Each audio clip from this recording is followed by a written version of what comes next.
Yeah, but hello! Trying a new catchphrase. Who knows my catch on?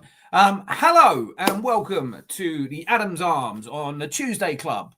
And it is, of course, a Champions League evening. And I don't know about you, but I've been watching the Champions League and, well, started off badly. AC Milan with a goal in the first minute against Feyenoord, levelling up the tie on aggregate. I didn't get to see the first minute because I was still at work. By the time I got to watch the match, it had gone quite, well, very, very boring indeed. I do just want to say, though, Santiago Jimenez scoring in the first minute annoys the crap out of me because you can say all you like that there weren't players around in the January transfer window. He's one of them. 2 really good seasons up till now. Signs for AC Milan. He's on 6 out of 6 in the Champions League. 6 goals from 6 appearances, having joined from Feyenoord. And he's now also 2 from 2 in Serie A. A really good goal scorer. Went for 32 million euros. Surely our price range. 23 years old, left-footed, really good player. It's making me a bit angry every time he scores, and it's quite often. So somebody maybe wants to talk about that. I'm up for talking about it. The game I was really interested in watching was Atalanta against Club Brugge. Controversy at the end of the first game last week. But it was a really damp squib for Atalanta. The first half, they shipped 3 goals without reply to go in. 5-1 on aggregate down. They put on Lookman in the second half. He's missed the last 6 games with a knee injury. And in the first minute, he was on, scored. Looked like he'd scored a second on the 61st minute when the ball played through to him, hit him on the hand and went in. He looked like he was offside. It looked like handball, both of which I think it ultimately would have been. But just before that, Cuadrado had been brought down, so Atalanta won a penalty. Lookman stepped up to take it, and Mignolet, the former Liverpool keeper, dived to his left, smothered it, and that was really the end of it. There was a petulant sending off at the end. Benfica with a thrilling 3-3 draw against Monaco at home, go through 4-3 on aggregate. So AC Milan are out, Atalanta are out, and Monaco are out. And Celtic thought they had taken the game. I had the performance of a decade or longer for Celtic, winning 1-0 at the Allianz Arena away to Bayern Munich when Alphonso Davies, a player that gets talked about a lot in the Adams Arms, Alphonso Davies popped up deep, the last kicks of the game and scored an equaliser for Bayern Munich, which meant that Bayern Munich are now through 3-2. So plenty to talk about. And also want to talk about Chido Obi Martin a little bit if we get round to it. So I'm really sorry to disappoint Rosie. There is going to be some Arsenal chat here in our Arsenal-themed pub. Let me go rattling through. We see lots of you are in. Fantastic to see a great crowd. Fan Dabby Rosie, how are you? Fingers crossed, no Arsenal chat. I'm already kind of behind that. Sorry.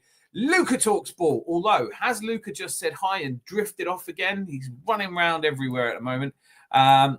Rosie, hiya, Flower. How are you doing? Xander, we're going to have to get you by the bar. It's a busy night. Luca talks ball says, we in here. Luca talks ball, you okay, mate? There's a lot of chit chat going on. This is what happens when I leave you guys unguarded for a moment. Bayern Munich, blimey, got lucky, typical Celtic. That's a bit harsh. Earth Vader, who appeared on the show on Sunday. It was great to have you on. You're welcome to come on again tonight if you feel like it. Jordan, who's been on the show a few times, probably said about 3 words. Great to see you, mate. Zanzi, Evelyn Landlord, I'll have a pint of the last 16 and a packet of Celtics out. That's harsh. You are all a cruel bunch. As it stands, we play Feyenoord, Juventus, or PSV. I know. You're not singing anymore. Ha, ha, ha. Rangers, really? Really? Different cup? Can you really? Schadenfreude. I don't see Rangers winning the Europa League. Not with giant teams like Tottenham and Man United still in it. Earth Vader says Benfica versus Monaco. What a game that was. Enjoyed watching that game. I didn't watch that one. I had Atalanta on one and Bayern on the other. I really thought Celtic had done enough. And they hadn't. So gutted for Celtic. 6 watching, half a like. Do smash a like. Evening all. Apologies, unable to join the show today, although I'd love to. Still finishing up work. Long day. Big up, everybody. Mel, it's always great when you do join us, but we're here every Tuesday, Thursday. So if you miss one, you can always join next one. Might not be a late one tonight anyway. All good, Melina. You'll be missed tonight. Take it easy. Let's see who amongst you is ready to join. Join the chat and banter. Bring banter. I'm in a ruthless mood tonight. There will be kicking. There's so many exciting things to talk about. Why shouldn't we expect a high level of service from the staff here at the Adams Arms? Zanzi may well turn up with his pocket Casio, giving us the sound effects. But I did promise that I wanted to talk also. I mean, there's a lot of Champions League to talk about. There's tomorrow's game, Aston Villa at home to Liverpool. Do we hold out any hope? Of course, Liverpool then go, if they win that, 10 points clear of us before we play West Ham on Saturday in the 3:00 kickoff. They're now going to be a game ahead of us pretty solidly. I haven't looked at when they stop being a game ahead of us, but it's pretty solid. And so it's going to be important, I think, that they don't get a 10-point advantage in the middle of February. If we win against West Ham and they somehow beat City, I think I'm starting to feel it's getting away from us. But we stay positive because that's what real supporters do. If your family were watching you compete in a race and you happen to be a distance behind the front runner, you wouldn't expect them to start booing you or criticizing you or pointing fingers of blame. Support doesn't have to be blind faith. I'm not saying you have to believe we're going to do it, but come on, no one wants to be booing. Even when Zanzi takes to the stage, please join me. Stand up, salute the one, the only, formerly known as Zanzi Barbarian, now known as Zanzi. Oh, don't salute me, God's sake. Too late, sir. Take some of that. Have some of that. I was down in the cellar earlier. There were about 3 or 4 Tottenham fans in there jumping up and down saying, "We won, we won, we won." Oh, just when you think that they've learnt their lesson, eh? Yeah. Just when you think that Tottenham hubris has subsided, they act on beating a Manchester United team who, they've won 4, lost 8 under Ruben Amorim. And it was such a poor game. I know we did the watch on such a poor. I mean, I don't even remember the game, and I watched it. Tottenham winning, and suddenly all the talk is about how they're back. Their players are back. James Maddison's brilliant. They set themselves up for a bit of a fall, haven't they? Certainly have. Not as big a fall as Man United, have they? Man United are shocking. They are not going down, though. I love the conversations around, they are still 12 points clear of relegation. So I think the only club I could see being drawn into this is Wolves. I think they're clear. I think they played really well against Liverpool, got unlucky to some degree. Great second half. And West Ham, even though they have Graham Potter, I don't see them going down either. I think, wait there, Jerry Morland behind stage. What do you reckon, Zanzi? Before Jerry comes on, I was watching the 91 video when Wenger won. Yep. Oh, hang on. When George Graham won. Was that is that the one where we came back from miles behind? What are you talking about? Which one? You talking about 91? We won the league. No, not 91. It was Wenger's, but when we came back from 13 points behind Man United. Oh, that was 97. 97. That's it. 1-7. They're both the same in France, apart from one line. So yeah, we were 13 points behind. We won the league, so I'm confident that we'll win the league this season. I'm not like I keep boring everyone with. I have concluded from looking ahead at games that, a bit like the swingometer at the general election, if Villa get a point against Liverpool, then it's gone pretty much as I expect it to go. And on that basis, I think if it carries on going as predicted, we will both finish on 86 points. The goal difference is narrowing somewhat. It's 6, I think. We're 6 behind them on goal difference. I do think that they will win. That's look, you can usually do pretty well just following the bookies. No, Seven goals behind them. That's all.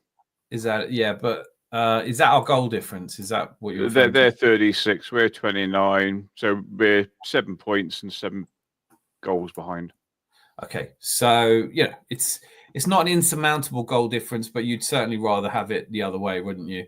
Baizid Khan, welcome. Make sure you smash the like and subscribe on your way in if you haven't already. I'm not doing that anymore tonight. I'm bored of that already. But I don't think that it's beyond. Look, there is a scenario here, surely, where they get a draw against Villa, who are not a bad side at home. I know we beat them. And Liverpool at the moment, listen, am I overthinking it? I do think watching Liverpool, I just felt as though they weren't quite as confident as we've seen them before. They made hard work of Wolverhampton Wanderers, who are, after all, 17th in the league. They didn't have a shot in the second half. Mo Salah, they'll have other things on their mind, but they are now having to make up a game against Aston Villa. We will have had a longer rest in the game against West Ham. It's not inconceivable, is it, that they go to Villa and they get a point? No.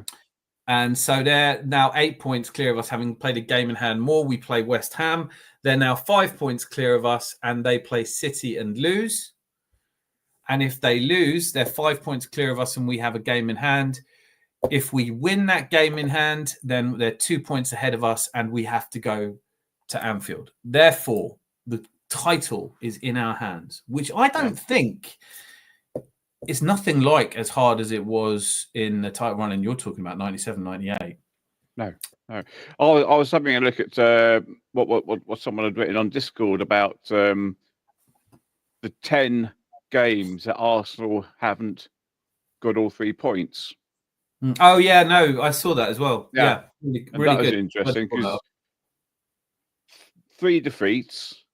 Yeah. All of those were due to the fact that we either had someone sent off or Party had been right back. No, but the way the stats, correct me if I'm wrong, but it was 9 games we haven't taken 4 points, 6 of which Party played at right back, and 3 in which we had someone sent off. Yeah, but then the 10th one was the 1-1 draw with Chelsea, which was a fair result in the end because so we had a normal team out.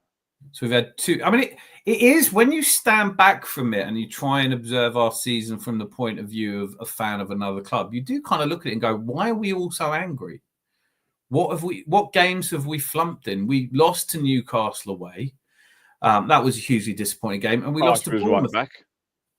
Yeah, but also it was just a hugely disappointing Bournemouth game. We had Saliba sent off in the 35th minute. No, I get it. I'm totally there with that stat. What I'm saying is, you wouldn't know that we were doing okay from the fans. I mean, we've lost 2 games all season. I don't really see us losing 2 more because we have played the toughest games. So I don't look at. Listen, it can happen. Of course, it can. But when I look at who we're playing in the rest of the season, and we've got a hell of a run coming up. I mean, look at that. We play West Ham. Yes, we play Forest away. That's probably one of our most difficult games this season. And we've got Chelsea at home, who are in all kinds of problems. Fulham at home, Everton away, Brentford at home, Ipswich away, Palace at home, Bournemouth at home. Then obviously Liverpool away are definitely our hardest game of the season. Then Newcastle at home and Southampton away. So from those, I don't see 2 defeats. So we will finish the season having lost only 2 or 3 games. Yeah, but then didn't Fulham and West Ham scupper us last season? Yeah, they did. Any one of those. I've realised I'm not saying that it can't happen. I'm saying you don't. I mean, there are always banana skins out there. And it's not always predictable where they are. And certainly with our lack of a striker or striking options, as I started off by saying, I didn't see Santiago Jimenez's goal. I saw it in highlights in replay. But when my phone pings at the moment because I was watching him before his move, so I had him highlighted on SofaScore.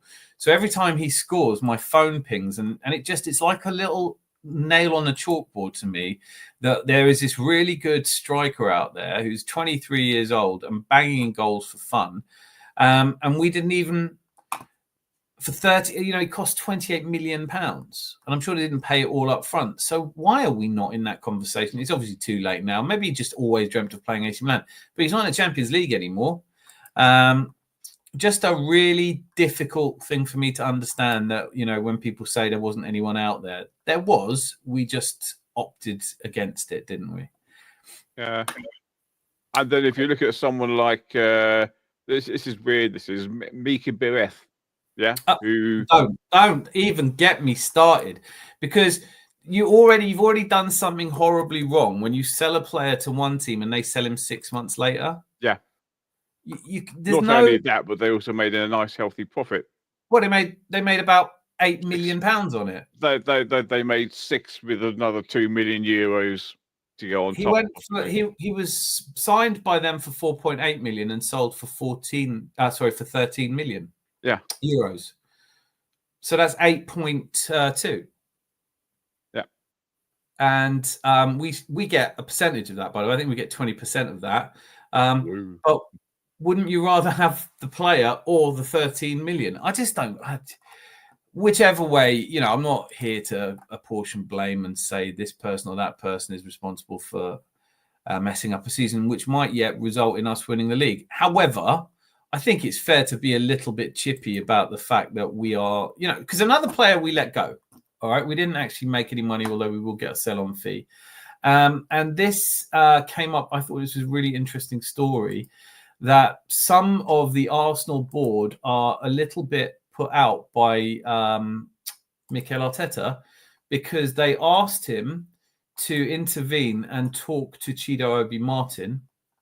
And despite him spending time with Chido Obi-Martin still decided to leave. Now, all right, look, we've kind of had a conversation. I know that Sam made a really good point about this when he was on, that, Chido Obi-Martin had his head turned by money and subsequently found out that he's on 15 grand a week. All that true. But you do want to think that Arteta could have talked him into staying, because he got on the pitch against Tottenham. I think he had a minute. And at the moment, he's got a much better chance of playing for us. So he's definitely made a mistake in joining a club which has an appalling record of developing players at the moment. I mean, what's happened to Kobe Mainoo? Where's Marcus Rashford now? What's happened to Anthony? What's happened to Anthony or Garnacho? Or the list of players that have almost ruined their career. Anthony's now what did we say? He scored 3 goals since he moved. Yeah. Last season, it was Jadon Sancho was sent out on loan to Dortmund and made a Champions League final, playing some of the best football he's ever played. And yet Chido Obi-Martin has decided to go there to extend his career, as has Aidan Heaven. Yeah. I mean, going quickly back to Mika, yeah? Yeah. Since he's been at Sturm Graz, he scored 14 goals in 25 games. And people are going to say, well, it's only the Austrian League, but he also scored 2 goals in the Champions League as well. May I say to those of you who were thinking of saying it is only the Austrian League, the Austrian League is one of the best developmental leagues in world football. For example, Benjamin Šeško, who we're so keen on, just came from the Austrian League. Erling Haaland, who I think most people would say is at least one of the top strikers, came from the Austrian League. Sadio Mane, who was instrumental in Liverpool's first league win in 31 years, came from the Austrian League.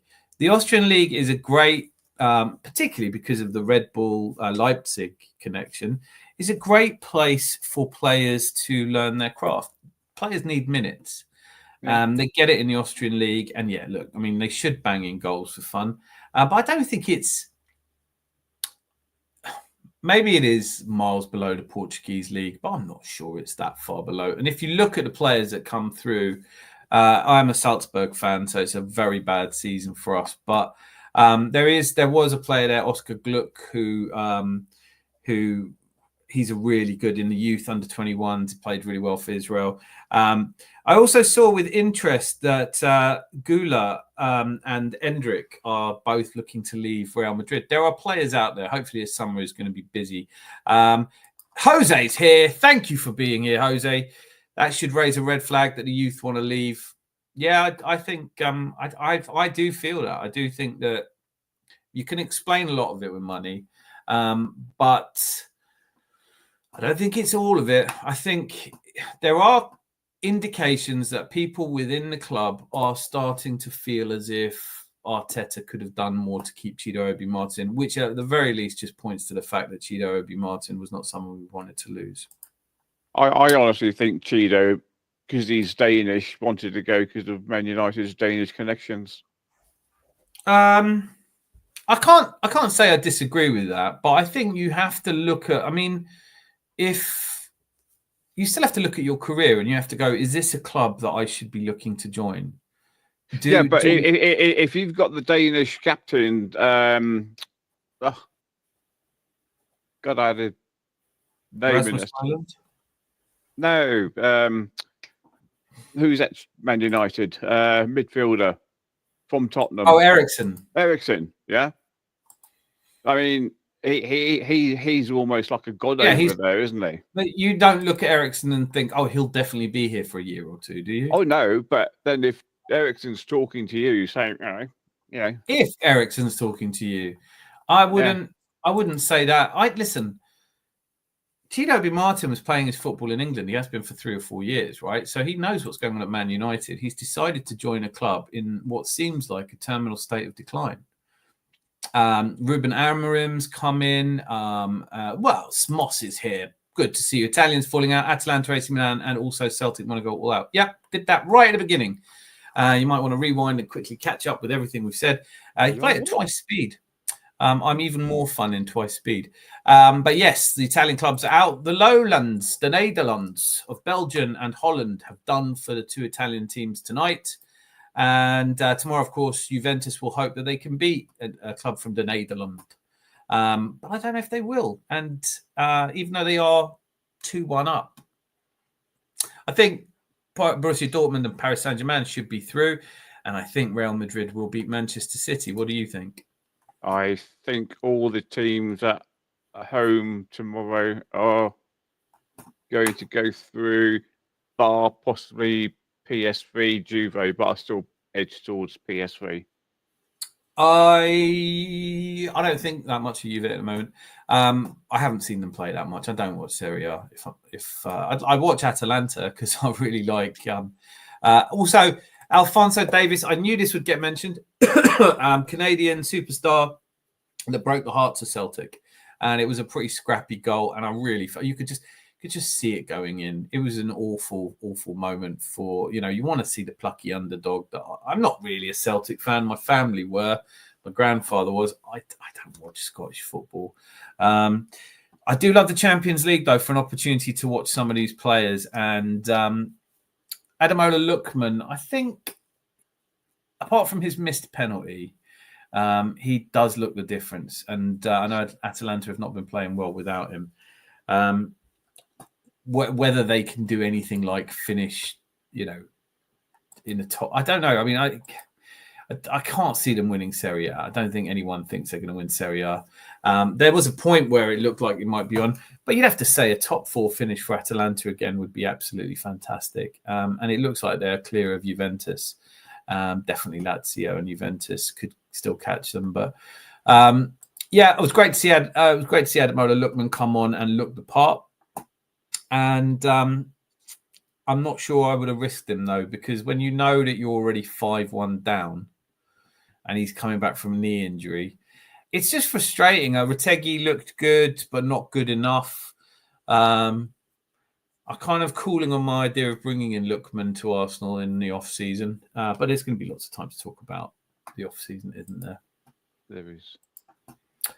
Much more interesting things to talk about, I'm sure. Guys, let us know what you thought of tonight's matches. Did anyone else watch? Obviously, the Benfica game looked like the one to watch in terms of goals. As I said, I watched Atalanta. It got really boring. I watched AC Milan.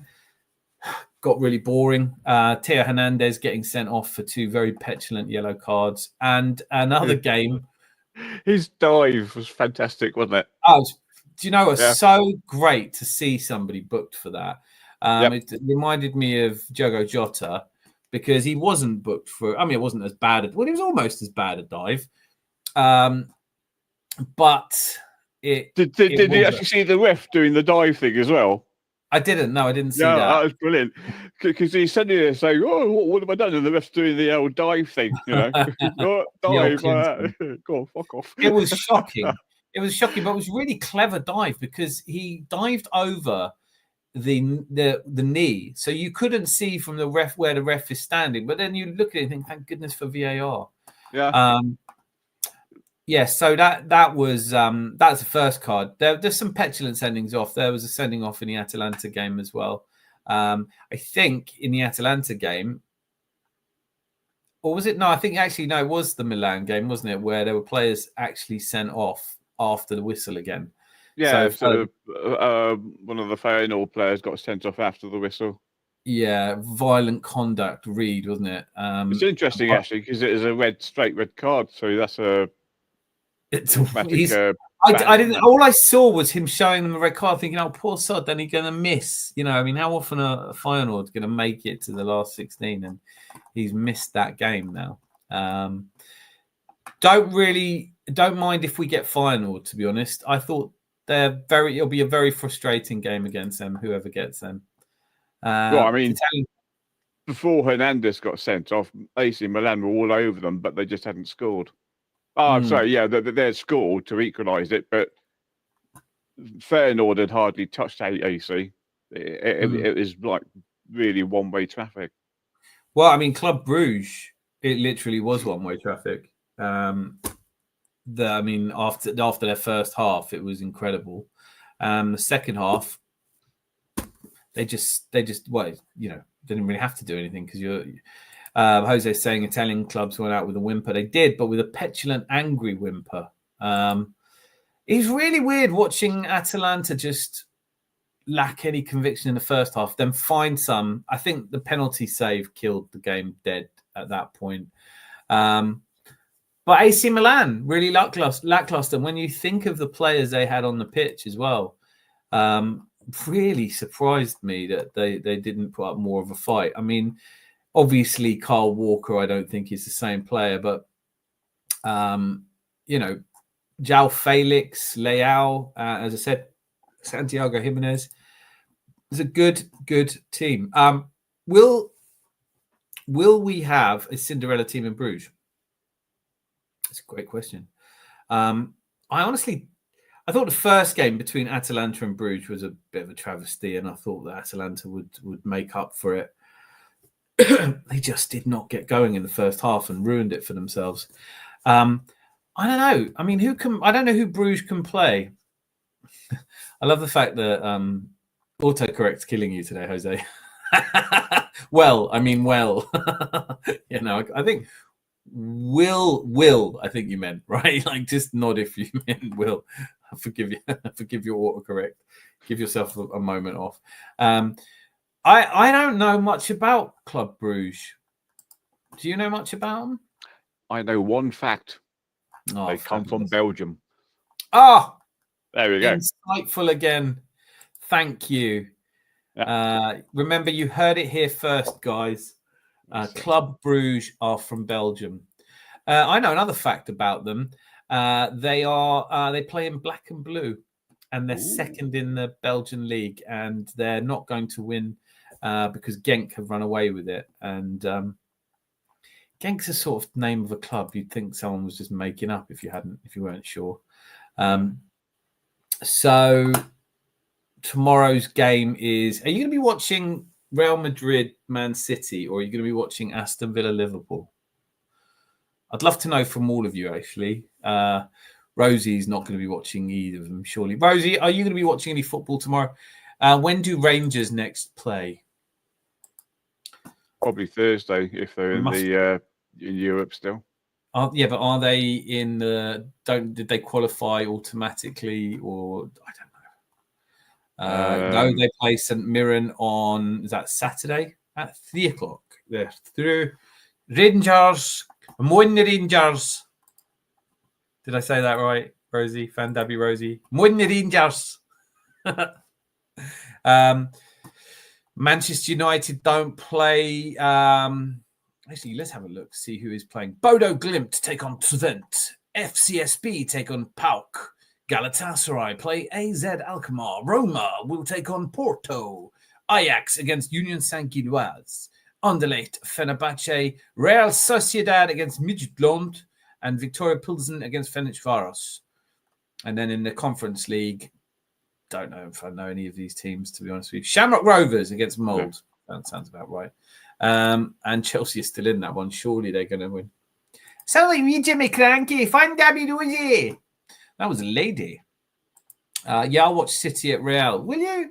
I'm watching Villa, Liverpool. I can't take my eyes off this championship race. That's what I'm watching. I mean, don't get me wrong. If Liverpool go to a 2-0 lead, I will switch over quickly. But I find, look, I don't think I can watch the replay of City. I just don't see City beating Real Madrid. Although, maybe. Stranger things have happened at sea. It is football. This is what, I think you and I and many of us who are sensible people were saying when the shouty, ranty people who, Luca, I'm not thinking specifically just of you, promise, but they were saying, it's over. I'm not going to listen to anyone who tells me that we can still win the league. And you go, Christ, can you imagine if Liverpool get 1 point from the next 2 games, which is a draw and a defeat, right? Against City away and Villa away, which is not, it's not beyond the realms, is it? And then you literally are looking at the title being in our own hands. And can I then do a ranty, shouty thing going, all you people who told me it couldn't be done, eat humble pie. I think I'd still have to wait until at least we've won the league, though. You know what I found funny in when we on last Sunday, wasn't it? Sunday night, yeah. Sunday night, yeah. I can't really remember that far back. It was when BX said something, and I said I'd love it if we win either the title or the Champions League. Yeah. And BX's forfeit is to have his avatar wearing a Tottenham shirt. And I noticed Anthony's face when I did that, and he went, "Oh." No, but we are taking names, and I think and it's fair enough, isn't it? Like, I think what Jose did say to that point, he did say he would be on his knees and he would admit he was wrong, and I think that's fair. Like I can't. Like I keep saying it over and over again. You know what it is? I'm not sure he's wrong. I'm not sure, Jose. I'm not sure you're wrong when you say that Arteta can't get us over the line. I think it's incredibly harsh that he hasn't so far, given what he has achieved in terms of points. But people who want silverware, I get that. It is all about silverware. I'm not really sure why people are so angry. We're not doing that badly. But each to their own. You're allowed to be angry if you want to be. Marmoush could carry over the league hat-trick into the match if he's scoring. City's chances go up. Yeah. I mean, I'm not sure. I believe that City are good enough to go to Real and get a win, which is after all what they need. But it's definitely, if there wasn't for the Villa Liverpool game, I'd definitely be watching it. Babushka, babushka, babushka, yeah. It's funny, Rosie. Every time Marmoush plays, I think of you in that song. I'll watch Liverpool versus Villa in hope Villa will win, says the Everton fan. That surprises me, Jerry. I'm all for being proven wrong. Yeah, do you know what? I think that's the fair approach. I bet Earth Vader feels the same. I bet if you ask them, do you think that Arteta can win the league? They have to be honest and say they don't. But that's not, I don't take that. There are people I think that would like to see us lose just to further their online careers. But most sensible Arsenal fans, when saying they don't think Arteta can win the league, it wouldn't be a joyful experience to them if they didn't. Babushka means grandmother in Russian. Yes, yep. That's right. The dolls are called babushkas as well, aren't they? And I know a little bit of Russian, but it's profane. And I do also know Niet prodetse to badurka, which means it's not for sale. It's a present, which I had to use when I was in Russia. Yeah. I'd love to ask Jerry, what does he think of Everton's new stadium? Well, do you know what we should do then? Here he is. Hello. Jerry. Jerry. Yes. What do you think? Go on, I'll let Nandy ask it again. No, go. You're the host. No, I insist. Please. I'm keeping quiet. Well, then so am I. Or you make Jerry do the whole show for us. I shall speak to him like this. Very well. Jerry, what do you think of Everton's new stadium? It's better than the old one. Obviously, I haven't been there yet, but I want to go. I want to go to it. I want to have a look around. I think it'd be better because the old one is it's a shithole outside. We're right in the middle of the housing estates. It's horrible. It's like going to watch Luton Town, basically. Ooh. But the inside is nice. But I'm hoping the new stadium will be good. We've got more seats. I watched the Everton youth team play on the weekend at the new stadium, and it looked like it was very good. And they enjoyed. Oh wow! So I didn't know that they're actually playing some games. Oh wow! Okay. Yeah, the youth team played the first game there, and they enjoyed it, and they said it was a nice stadium, and it was a great atmosphere to have. How many people turned up? Not a lot, but they said it will be a great atmosphere when people do tap when it's like next season. Yeah, no, it's going to be brilliant. I mean, I have a soft spot for Everton because of someone I used to work with who was a massive Everton fan, and I mean a really, really big Everton fan.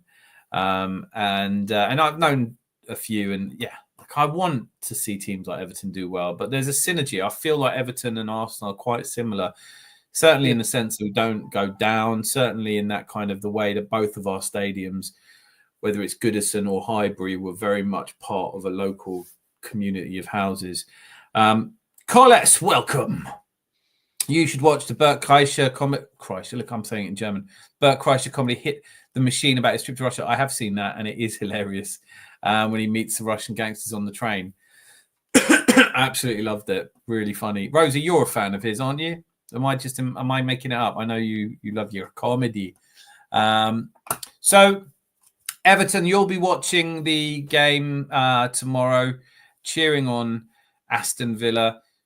Do you feel that Aston Villa have a chance against Liverpool? Obviously. Is that you just I want them to win, but I don't think they can. Say again? I said I want Villa to win, obviously, as an Ed fan, but I just can't see it because Liverpool are going form. Are they though? I don't think Liverpool are in good form. I'm starting to feel like we're, like just before Celtic, sorry, I've got Celtic on the brain. Just before City fell off a cliff, it started to look to me a little bit like they were sluggish and they weren't getting the results you'd expect from them. Yeah.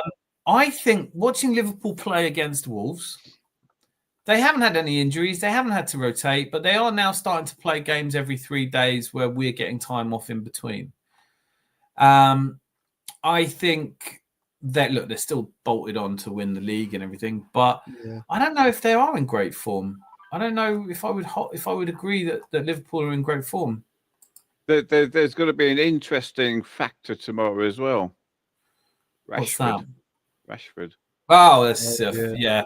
I don't think he's interesting anymore, though. But I do think, like Liverpool, saying they're in good form. All right, you obviously, we did the watch along for the midweek game last week where they played Everton.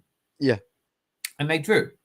Yeah. So they went away to Everton. Okay, last game at Goodison, local derby, rejuvenated Everton, Moyes. I get it.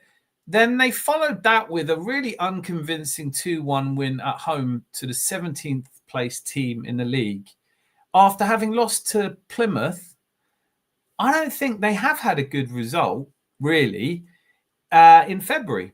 Apart from they battered Tottenham 4-0. But can you count that? I mean, it is Tottenham. No, can you count that? I don't. I mean, they lost to PSV at the end of January, which I know was a dead rubber for them. Yeah. I'm not sure they're in great form. Someone tell me if I'm just talking shit, by the way. Bert's career is crashing at the moment.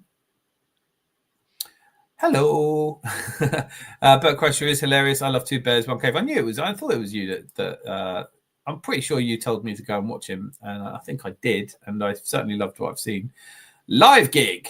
Will Villa Liverpool may be more exciting than the Champions League matches? It just means more, doesn't it? I mean, I'll be on the edge of my seat. Let's say the Villa Liverpool game is 1-1 with 5 minutes to go. I will feel nervous. I will feel anxious. There will be an anxiety level. If City have gone 1-0 up or 2-1, whatever it takes, I'm not going to give a shit one way or the other if City go through or Real Madrid go through, except that I know that we can end up, that's the side of the draw we end up on, isn't it, Zanzi? I was going to ask you earlier. Well, no, it can still either be, because there's like a left and a right side of the draw, and then it's going to be us and can't remember who it is now.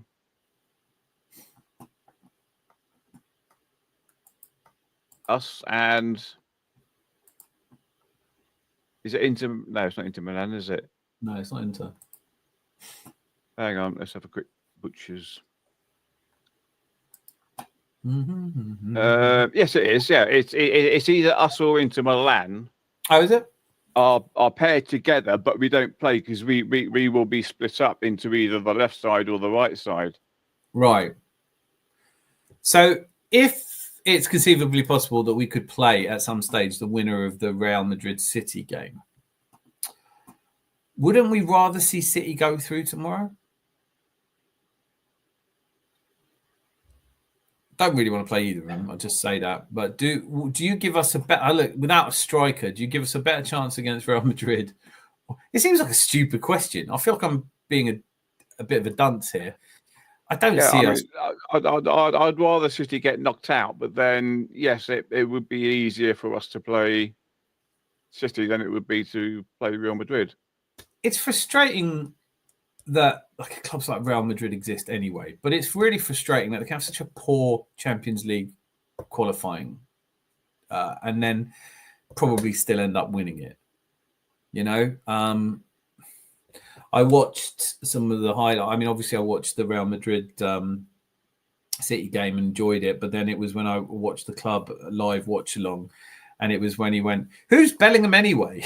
And then Bellingham ended up scoring. It's one of those things you do on live streams, isn't it? Where you go, "Yeah, Bellingham's rubbish today," and then he pops up and scores. But I don't see us getting past Real Madrid. I could probably see us beating Man City even without a forward line.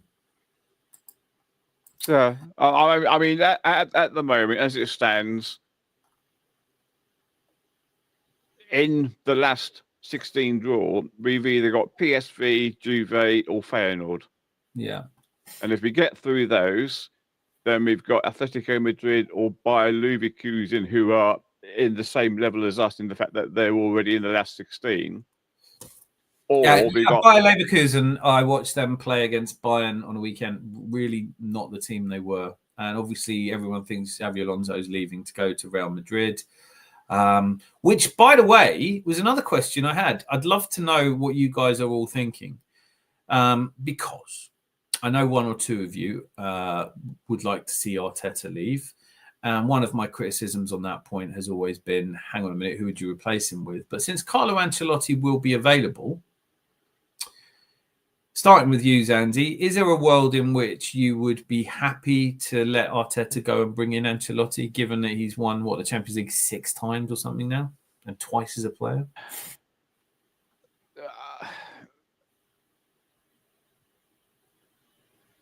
Yeah.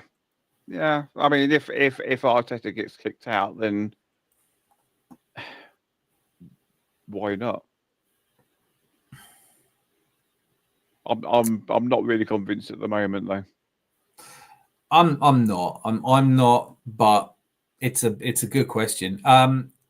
Jerry, you've obviously experienced Carlo Ancelotti as manager. Yeah. Thoughts on Carlo Ancelotti? So I think it'd be better for you guys than it would be for us, because if we played as our manager, I didn't like him. I didn't like what he did for the club, and I'm happy when he went at that time. It was good to see him go. But Yeah. I think it'd be better for you guys than it was for us. I don't know. I mean, I don't know. It's a tough one. He is saying that he isn't retiring. He just doesn't want to manage Real Madrid anymore. Mm. I mean, the 2 years he spent at Everton were hardly brilliant, were they? But No. you know, you don't know what's going on behind the scenes. Obviously, it was tempting to think that he'd kind of faded. His star had faded. And he went to Real Madrid, and clearly the last 4 years at Real Madrid have been hugely successful. I don't know. I want to hear from those of you who do kind of think Arteta is surplus. So let me know. But it is a question. I think at the moment, a lot of the Arsenal players are playing for Arteta. I may be the only one who thinks that. But got to admire good players that become great managers. Yeah, always great. I'm guessing you're talking about Ancelotti and not Mikel Arteta. But technically, I think that could still apply to both of them. Certainly, Xabi Alonso. Here we go. We don't need to be one of those clubs with a new manager every few seasons. Arteta has done a great job. Just needs an extra couple of players. I think so too. But you know, you can't. I don't think you can't be sure. And there is that question that came up on Sunday, which I really liked, which is, do we think that maybe the Cronkies have just decided they don't want to back Arteta in the transfer market?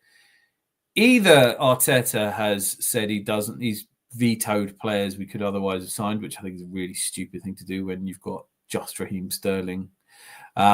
Or the Cronkies haven't backed him, or Richard Garlick, Jason Ato, and whoever else does the negotiating, just a piss poor job. One of those has to be true, right? And we're not going to find out soon.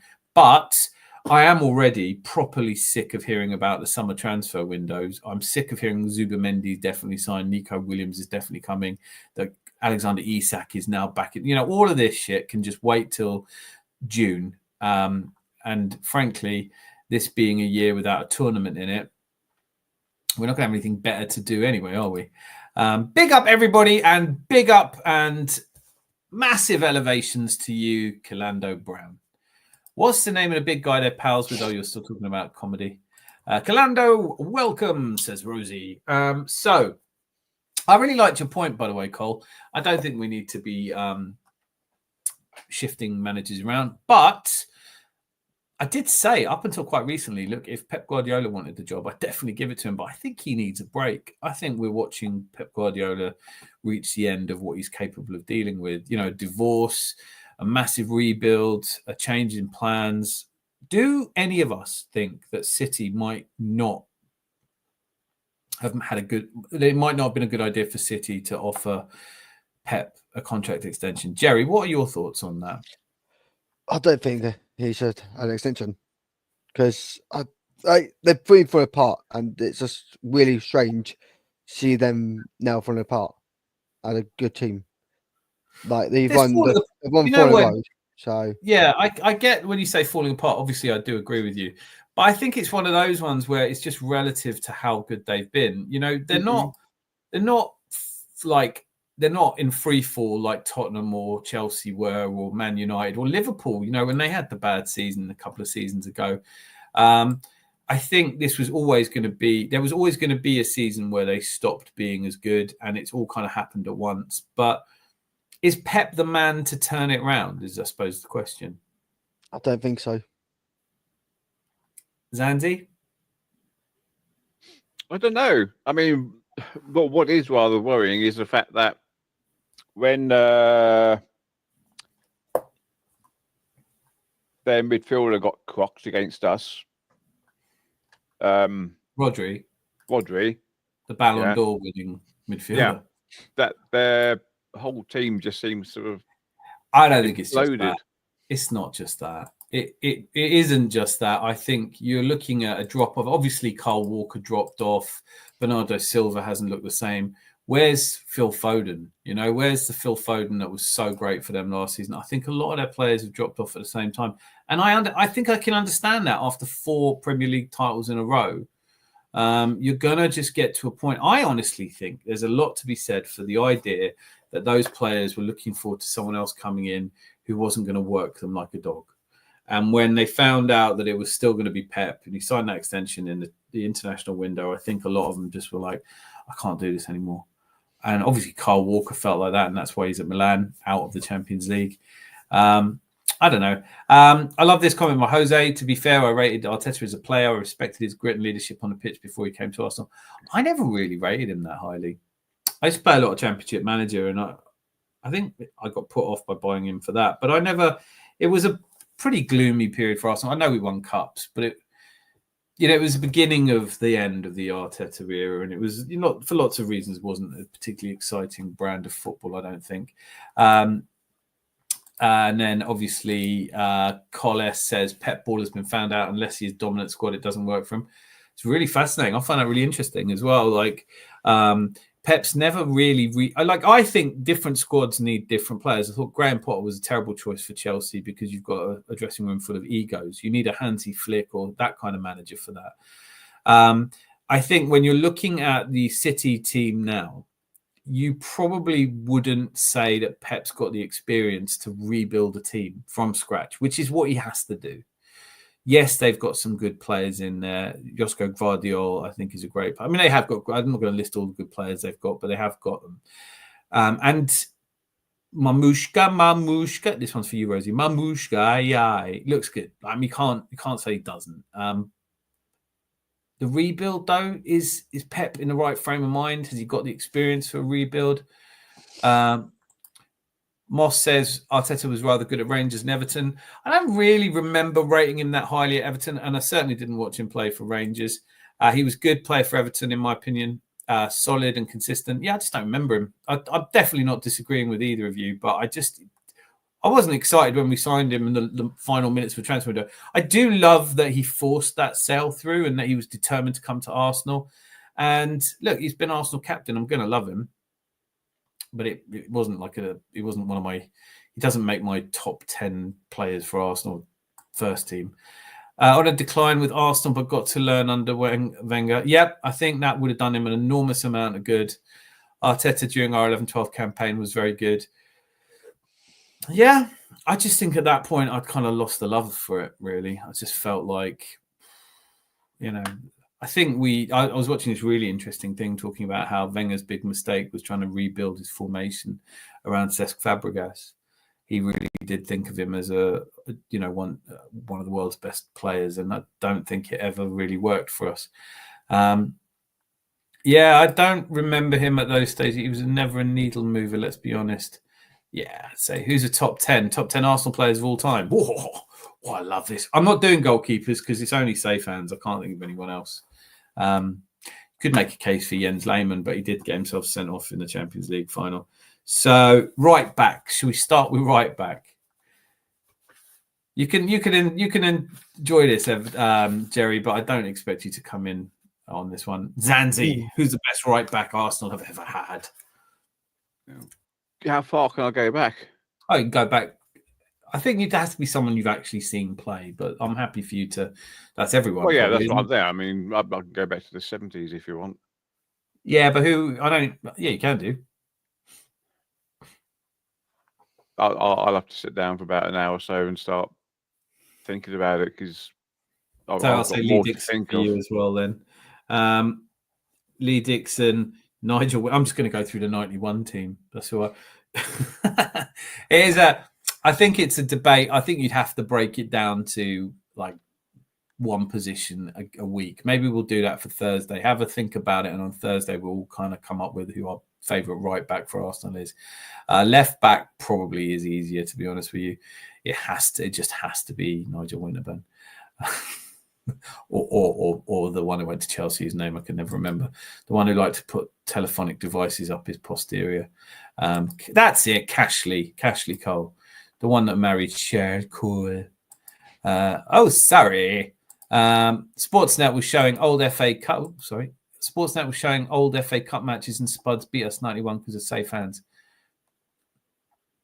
It was a great free kick from Gascoigne. All right, like it does happen, by the way, and I want to know. Actually, fuck this. Let's do it. Is there a better keeper that's played for Arsenal than Dave Seaman? Let me know. Let me know. I have a feeling that people saying that didn't watch much of Dave Seaman because he was majestic. And if you haven't seen it, please go and watch the save he made against Sheffield United in the cup. It's absurd. It's absurd. Cheating on Cheryl, not the smartest lad. I don't know. You know what, Cole? I think she would do my fucking melanin, that woman. I don't like her anyway. And didn't she beat someone up in a race attack in a toilet? I don't like her. Safe hands, 100%. Safe hands every time. I mean, the journey. I mean, David Raya and safe hands could have hopefully similar trajectories because I said this quite a lot when we brought in Raya and Ramsdale was everyone's favourite. John Lukic was one of my favourite players in '89. I was disgusted that he was bringing in an expensive goalkeeper from QPR. Absolutely no need for him. Why would we need one? And then you kind of go, oh. Look at the penalty saves against Sampdoria. What did he save? 3 penalties? We were shit in that game and somehow got through to the final. Dave Seaman probably was worth more points a season than our strikers, I would have thought. I mean, this is a season where we conceded 18 goals. Oh, the Millet's here and he's straight in with a lovely bit of Pat Jennings. Can't have Pat Jennings, mate. Can't be Pat Jennings. Pat Jennings is a spud. I like him. Don't get me wrong. You can't have him. It's just not on. You can't have him. He's at Spurs now. You can't have him. He can't be our best ever goalkeeper.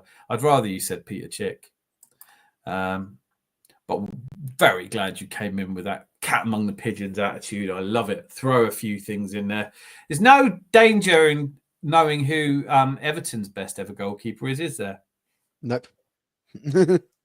Are you going to say Pickford or Neville Southall? No, never Southall. Yeah, well said, Jerry. Well said. You've got his moustache, haven't you? Yeah.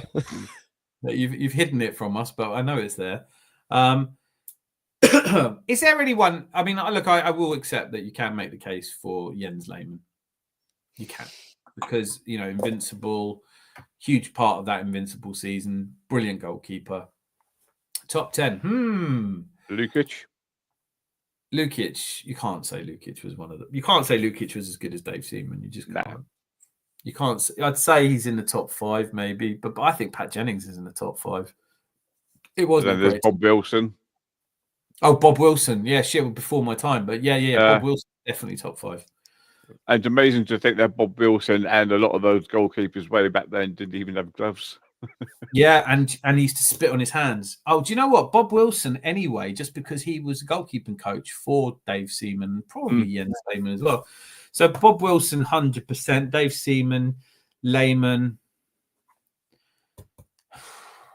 Getting a bit short of answers after that. I mean, definitely not. There's definitely been some. There's been a couple. I mean, there's been a couple of notable mentions, hasn't there? But hi, Rosie. Pat Jennings class, but yeah, Seaman best. I guess Lehmann crazy and awesome too. Yeah, that's kind of how I feel. Lukic did a job. He did. Jim Furnell. I don't know that name. Zanzi? No, that's way before me as well. So Millet is showing his age then. Bloody hell. I thought you were our resident archaeologist. Jim Furnell, goalkeeper. I literally never heard of him. Bloody hell. Born in 1937. Get in. Played for Arsenal for 5 years from 63 to 68. 141 appearances. Didn't win anything. Didn't win a single thing, though. No? I mean, the 60s weren't good for us, were they? No. Most of the 70s weren't that good either. Or the 80s. No. Well, 70, 71. You got. Oh, yeah. 78, 79, 8. We didn't get to a final in 77, did we? What were our finals? Ipswich, Liverpool. No, so Ipswich, Man United, and West Ham. Just about remember in the back recesses of my mind. West Ham really lost to Trevor Brookings' header. I mean, when's he ever scored a header, for God's sakes? Like, how does that? When's he ever headed the ball? Like, that's what I mean. It's like, how does How do you lose a cup final to West Ham? A headed goal by Trevor Brooking. A diving header as well.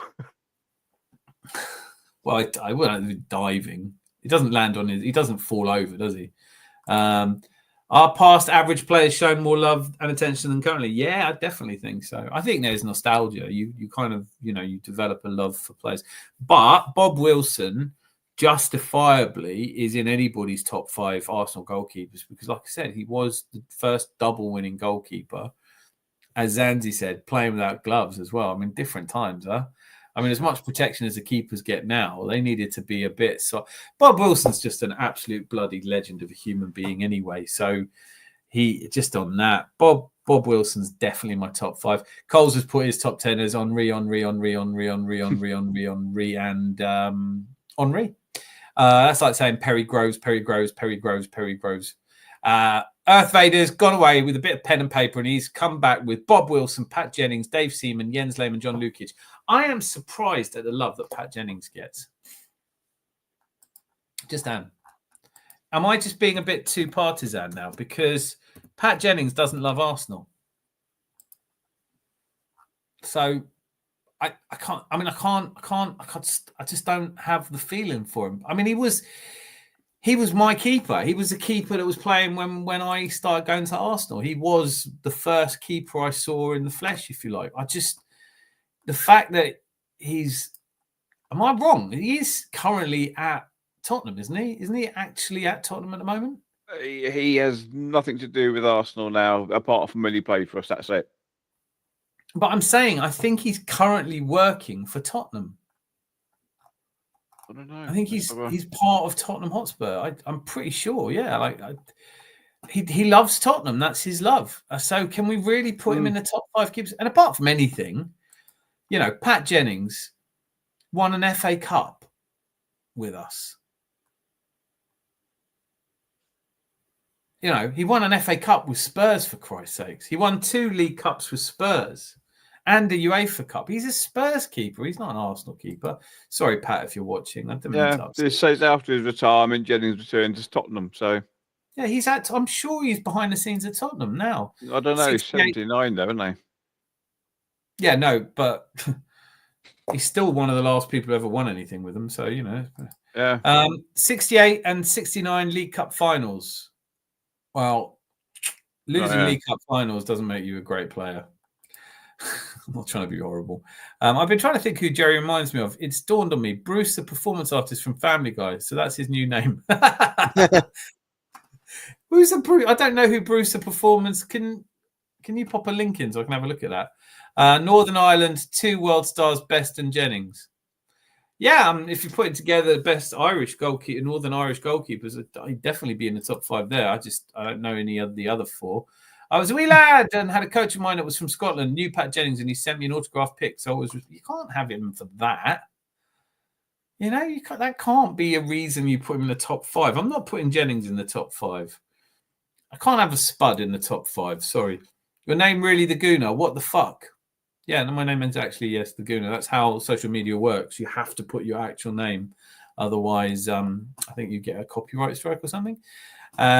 So, yeah, my name is Dan. In fact, isn't it there? Can I not? And here is my actual email address. Dan Gooner. My Gooner's my middle name, obviously. Channel is my surname. I'm being so facetious. Alan Smith has won more than Righty and never mentioned. I mention him. If my life depended on us winning a game, I'd still put Ian Wright in above Alan Smith. And I think Alan Smith would as well. But he was a great, great Arsenal player and an absolute legend. Won us a European trophy, something Henri didn't, and still so far down the pecking order with this era's fans. I think that's a fair point. Like, real fans talk about Smudger. Real fans know who he is. Real fans. But then my brother is that age group. He was, like I said on the show last week, we both watched the Cup, the Cup Winners' Cup, and jumped up in the air and So he's what? He's nearly 40. He'd be 40 next year. He's 39. So he remembers Smith, and I'm sure he would tell you what a great player Smudger is. Smudger's in my top 10. I don't know if he makes my top 10 though. Maybe we'd have to put it through. Dan, the Gooner Channel Junior, Mr. Channel, sir, is a legend. Right. Don't lie. Your name is Razor. That's my nickname, you donut. People round here call me Dan Gooner Channel. I'm Mr. Channel to you, Mr. Chanel. In your accent, it would sound a bit like Chanel, wouldn't it? When you're coming back on Earth, I loved having you on. Jerry, shut up for a minute, will you? We're trying to think here. Actually, Zanti, could you please poke Jerry just to make sure he's still awake? Yo, what? Poke. Oh, you woke it up. Yo, what? We get all the talent on here. Jerry's just dreaming about his new stadium. That's all he's doing, isn't he? Yeah. Lots of teams have new stadiums. It doesn't result in great results. I can't imagine who I'm thinking of there. This is a really good point, Jose. This is something I'm controversial because I do love George Graham. It was my era. He brought Arsenal into the conversation again. He won us leagues, 89, all that. Brilliant. Right? Loved him. However, I think the Liverpool era was coming to an end because of Heysel and because of Hillsborough. And I think that was just all league. I mean, no side remains on top forever in England. It does in Germany. It's been Bayern Munich, but even Bayern Munich haven't been around forever. So I think, honestly, I think they probably, and that's one of the things I think that George Graham found himself in the right place at the right time. There wasn't another challenger to Liverpool. In 89, we won the league because they were completely, I can't imagine how they even got through that season is a miracle to me. You know, if you're going to that many funerals as a team, can you imagine what that does to you in the run into the 89 league? And it was a fabulous night for us, but I think even if Michael Thomas's goal doesn't go in, I think by 91 the tide's turned and you're starting to see the end of Liverpool, and we did see the end of Liverpool. But those players from the 80s, 90s, you know, some of the legends of Arsenal, Tony Adams coming through, you know, Dixon, Winterburn, Dave Seaman. You know, Steve Bold, who doesn't get talked about a lot anymore, but was an absolutely outstanding servant for the club. Martin Keown, obviously, when he came back, having left. Paul Davies. Some players who never get talked about anymore. David Hillier, who were a bit rubbish. The Magic Man, Merson, very well said. Kevin Campbell, God rest his soul. You know, we had some great players. But if a top 10 squadders, I'd go Dixon, Bold, Adams, Cole. Love your style, Cole. Lundberg, Vieira, Fabregas, Overmars. This is a good side, isn't it? I'd have to really give that some thought. That's a good side. Oh, David O'Leary. Very good shout, Moss. Very good shout indeed. Great servant. And turned out to be a total douchebag when he took over at Leeds. Such a shame. We all know what happened with George Graham, but do you think he should have had a statue outside the ground maybe? Yeah. I do. Not only that, I also think more has to be done about that side at the Emirates.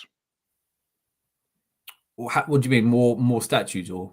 Well, just it's fairly sort of innocuous around there about what we did in 1989. I think it's because obviously he was so persona non grata with the previous ownership. And that's fine. You know, I can understand that. You don't a club that we were known as a Bank of England club. We were the arch conservative club. We had no disgrace at all. And then your manager gets caught with his hands in the till. I understand it.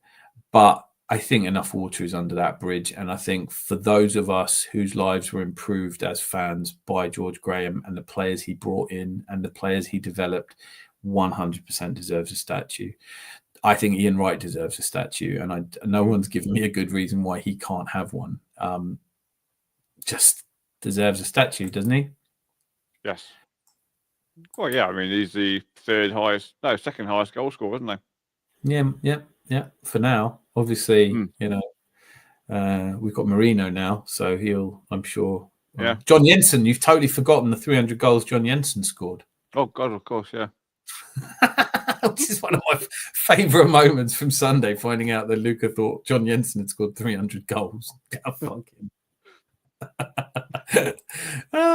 Paul, be fair. I mean, he was only 299 out. Yeah, he was only 299 Yeah. out. Yeah, that's true. It's a very good way of putting it, which is not a lot. Paul Davis, Michael Thomas. Paul Davis for me, yes. Michael Thomas, not so much, actually. Obviously, he scored a great goal, but he went to Liverpool the season after, didn't he? Never really did it again. He was infuriating in that game as well. People always remember the goal he scored, but they don't remember that he's just... Michael Thomas was built for that moment. He was just... Everything was in his own time. He never rushed. He was never... So, like... Very few players would have had the composure to score the way he did in 89. So love him. We'll always love him. It's up for grabs. But come on, man. Like, it's funny because at the start of the second half, he missed the one-on-one with the keeper, didn't he? Yeah, exactly. And it was infuriating because he took too long over it. And what can you say? Like, cometh the hour, cometh the man. He was brilliant in that moment, and very few players. I mean, like, today's team, everyone snatches at that. I mean, Kai Havertz ain't scoring that goal. Maybe Saka would, but I don't know for definite. Trossard wouldn't. So, we don't have anyone who's ice cold like that. Gigi and Smudger deserve statues. Yep. Smudger, I'd have Ian Wright get a statue before Smudger, no? Surely Ian Wright gets a statue before. I'm like you just said, Ian Wright is our second top goal scorer of all time. So surely went to Spuds and got in trouble is mostly why no George Graham statue.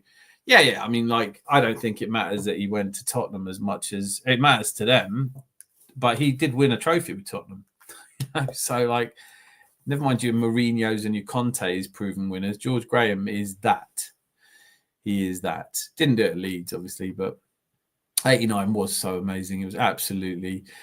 I know that City have had some great experiences with last day victories, but nothing comes close to 89, and nothing ever will. You cannot make... That's the stuff of fairy tales. It's the stuff of... If that was a Hollywood film and you didn't know anything about 89, you just watched it as a Hollywood film, you'd go, yeah, all right, it's a bit far-fetched. The thing is, I mean, when City did it against QPR with... Aguero. That's it. Yeah, I mean, they were playing at home to QPR.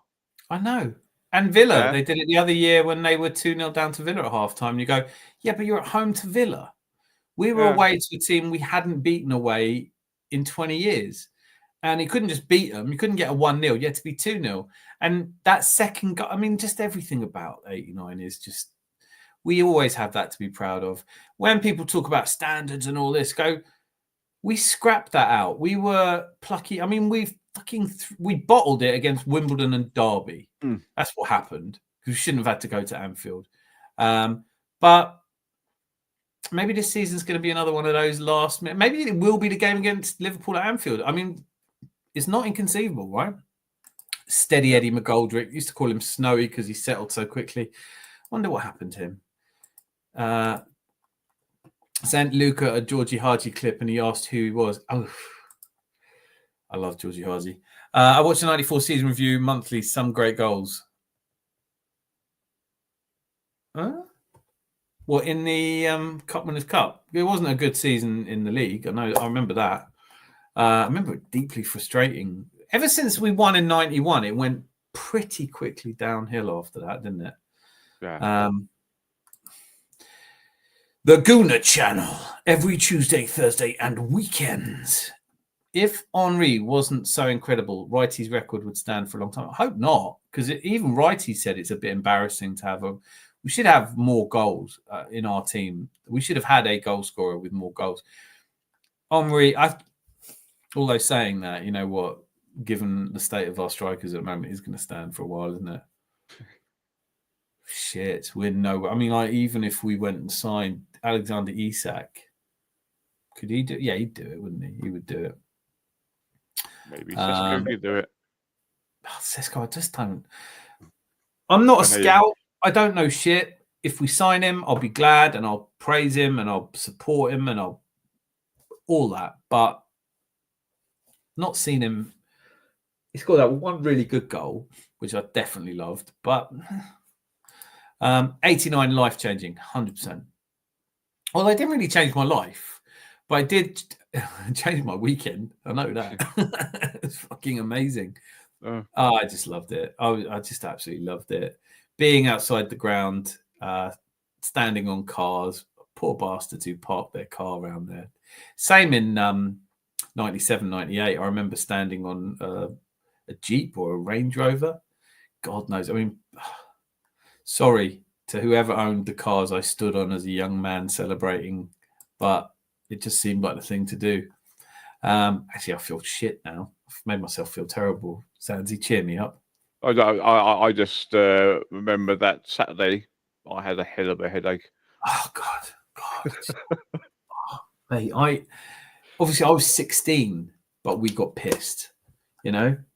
So if my stepsons are watching this, terrible. Don't ever do that. But we got absolutely... We weren't well off, any of us. But somebody had gotten hold of a bottle of Frizzante, and we thought it was like champagne. So there was that, and Strongbow, and Heineken, and and I don't remember I remember the hangover in 97, 98. Wow, that will go down as one of my greatest ever hangovers. Oh, that was brilliant. So Neil Warnock is on the latest episode of Siemens, says should be a good listen. Yep. I'd definitely give that a listen. I like Neil Warnock. Neil Warnock, Brian Clough, the sort of managers that say what they mean and mean what they say. QPR used to be good. We had this debate on Sunday. I don't really think good. If Arsenal were good like QPR used to be good, there would be more league gunners ranting, howling at the moon.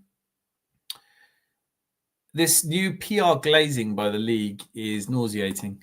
See past it, just look past it. It's all show, isn't it? I don't really know what you mean. If I'm with PR glazing, I think I know that expression, but it's not one I've used. Can you, just because I'm an old, do you know what it means? I don't know. Is windows or something? I don't know. No, I think it's putting a gloss on something, but I think it's kind of this glaze PR, when they make something better than it was. Jose, I'm just a bit old for the modern parlance, sorry. But I do, if you mean the way that people talk about football and big it up now as if it just started 20 minutes ago. There's an element. I think I do agree with you. I said Luca watched 1994 World Cup highlights, then regroup about amazing. That was his period, wasn't it? 94. That amazing Argentina-Romania game. Bloody hell. I was still 14, not yet 15. Got to stick it all to the Liverpool fans here. Was awesome as they were so dominant. They were incredible. I mean, they weren't just dominant. They were dominant, but in fact, I think now I look at it, I think City have eclipsed their dominance. Although, what did they lost? How many times did Everton win the league in the 80s? Was it once or twice? I think it's twice. So I think Liverpool won 7 of the available 10 trophies, leagues. And I know when we went to Wembley in 87, there were jokes about how the Liverpool fans were booking their usual seats. They'd been to 14 times to Wembley in 10 years. I mean, it was an incredible period to be a Liverpool fan. They paid for it in the 30 years that followed it, though. 89, I was 14, and me and my mate, the only goonies in our school, and everyone hated Arsenal. We were loving it. That's got to be brilliant. That's got to be a really good feeling. And that's what it's about, isn't it? It's like, I bet they didn't love us anymore after you two started celebrating. I've got to check this about the league titles in the 80s. I don't think Everton won it twice. I think they did it once, but we did it once. Villa won it. Villa as well, did it in they? 80. Yeah, you're right. It is Villa in 80. So Everton. And Didn't Forest do it at the very beginning of the 80s? 78, 79. 78, 79, right. Yeah, Villa is 80. Or maybe Villa's 79. Actually, I'll have to look this up. I'm just doing it. Can you just look up how many times Liverpool won? Because or just let us know. Glazing is loving something overly. Right, brilliant. Thank you. I did think it was that. Right. So for a few things, they've tried to make Tottenham the best thing since sliced bread, I think. Yeah. People do talk up Tottenham. I can't believe they're still talked about like a top 6 club. It's like, what? Okay, good. They're not though, are they? Right. I'll go to quickly give the league titles with the final year of the season. Yeah. So 80 is Liverpool, 81 Villa, No, 82, 83, 84 Liverpool, 85 was Everton, 86 Liverpool, 87 Everton, 88 Liverpool, 89. Yeah, so they won 6. Yeah, 89 us. Everton won 2, Aston Villa and Arsenal won 1 each, so they won 6 out of 10 available leagues. It's good, isn't it? We've never done that. Do you think we ever will? I don't think we ever will. But then they also won 3 in the 70s as well. Liverpool did. Yeah, I mean Liverpool. They were my favourite team. And in the 60s, they won twice. Moss, why are you talking about me? That's a good question. We love you, Luca. That's why we talk about you. Luca, take it elsewhere. Yeah, okay, Rosie. Thank you, Rosie. Don't stop fucking cat fighting in the chat box. It's just nonsense, isn't it? 85 and 87 Everton. Thank you, Anthony. I should have scrolled down. It would have helped. Okay, really sorry. Good. No need to apologise. Great. Nice one, Moss. Good stream. Got to watch this book on replay. Oh, got to watch this back on replay. Stuck as all the trains are cancelled. That's because you all celebrated Family Day and this is the first day back, isn't it? Hope you had a fantastic Family Day, by the way. And disrupted my dad to pick me up. Still snowing here. Also, saw a horrible plane crash. I was very glad you didn't fly over. I saw a horrible plane crash in Toronto. Don't know if anyone else saw that, but definitely, Mel, you are far too precious to be risked in any kind of snow. So hopefully your father has picked you up in a purpose-built hovercraft or some. I don't know what I'm doing. Just be safe. I didn't realise, actually, it's 30 years until Liverpool won their next title. Yeah. 90 to 20, wasn't it? Yeah. And I don't remember any of their fans being as pissy as our fans are now, and we're only 21 years in.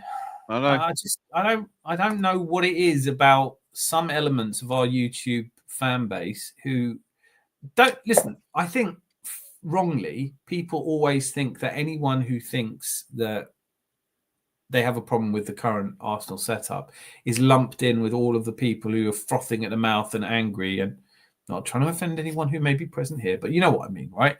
And most people aren't like that. Most people just down earth, Earth Vader, like I just don't think he's going to do it. I want to see him go. He's a nice guy. I don't hate him, but it's time for him to. That's what most of it is. Most of us, I don't think, are furiously angry. Mel's always talking about the crowd at the stadium.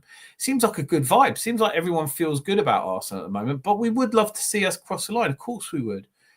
But I think most people could look at it and go, "Wow, we've really only lost twice this season. Did we really get to the League Cup semi-final? Are we in the last 16 of the Champions League? We got knocked out of the FA Cup. Boring. I get it. It is shit. But I think most of us kind of feel like this isn't terrible. I think it's perspective. I think if you started watching Arsenal in 1997, you'd be really disappointed with the way, and you'd think, I thought we were supposed to be brilliant. But like we always say, Zanzi, I started supporting in 83. What was you as Gunner since? Forgotten off the top of my head. Yeah, so do you know what I mean? Like it is what it is. Don't mess with Luca. He's bulking on watercress sandwiches. I wouldn't dream of it. I've put Con Air on in the background. I've never seen it. If we were total rubbish mid-table every season, but we're decent and in the mix of trophies, I agree. I do listen. I do think it's a long shot we'll win a trophy this season. Some of us remember Bruce Rioch, lol. Yep. We had a really good question on that on Sunday when someone was saying about Wrighty leaving. And I was like, it's a Bruce Rioch era, man. It was a little bit like, all right. Bergkamp came in. He was great, but I didn't think we'd win a league. I don't remember when we signed Platty and Bergkamp. I was ecstatic. Obviously, Platty had been a hero ever since that goal against Belgium. Yeah. But then he'd had those years in Italy where he was one of the top English players abroad. Once, Sampdoria and Lazio and Juve, wasn't he? Like briefly, but Platt's header in the 97-98 season against Man United. So at one point we had captains a go-go. We had Tony Adams, we had David Platt, we had David Seaman. We had captains all over the pitch. I mean, England captains, I think, are we missing that a little bit now? Is Odegaard the right captain? Is Declan Rice stepping up is he captain? Are they Tony Adams captains? Are they like, come here, you? Can you see Declan Rice pinning one of the new players up against the wall of the dressing room going, we don't lose to Spurs? I just like they did to Dixon. Yeah. It's like, because that's my own bloody team trying to kill me. Yeah. We better win this one. I don't see us doing that anymore. Maybe that era is over now as well. BX got a good film. Definitely is, Anthony. I want to watch it. If you're saying Con Air is a good film, I'm going to watch it. Platt played for Bari as well and had a good career in Italy. He did have a good career in Italy. Didn't he manage out there as well? I know he managed Nottingham Forest when he came back. We never saw the best of him, obviously. I totally agree with Jose on this one. Gabriel has the captain factor, in my opinion. Yeah, 100%.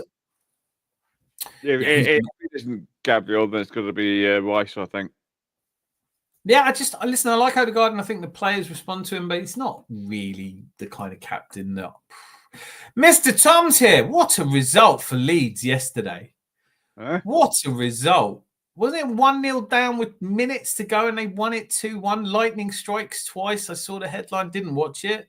Nearly watched it. 95th minute winner, wasn't it? Something like that.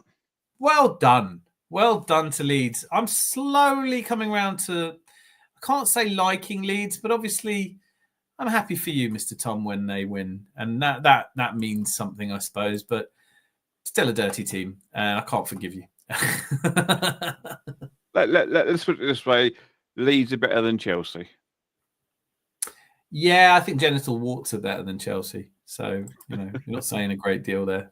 Anyone see Henry digging out Haaland for being lazy? Funny as fuck. I think I have seen clips. Yes, I have. I did see that actually. Not making the runs that that he's got to make in certain games.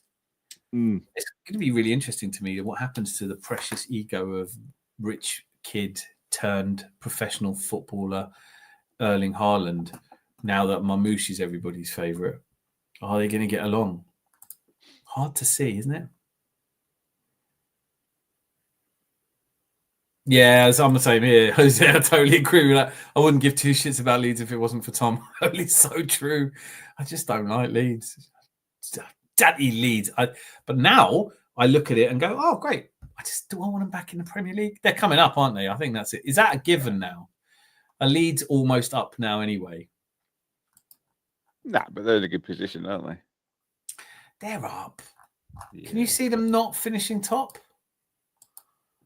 I think they're up. I I don't watch the Championship because it's boring, but I think I'd watch Serie A before I watch the Championship. But that's part of my problem. That's part of my problem, actually. If I did watch the Championship, I'd know more about players that we should sign because I think we should be scouting the Championship more than we seem to be. I can't remember the last time we signed a player from the Championship. Also,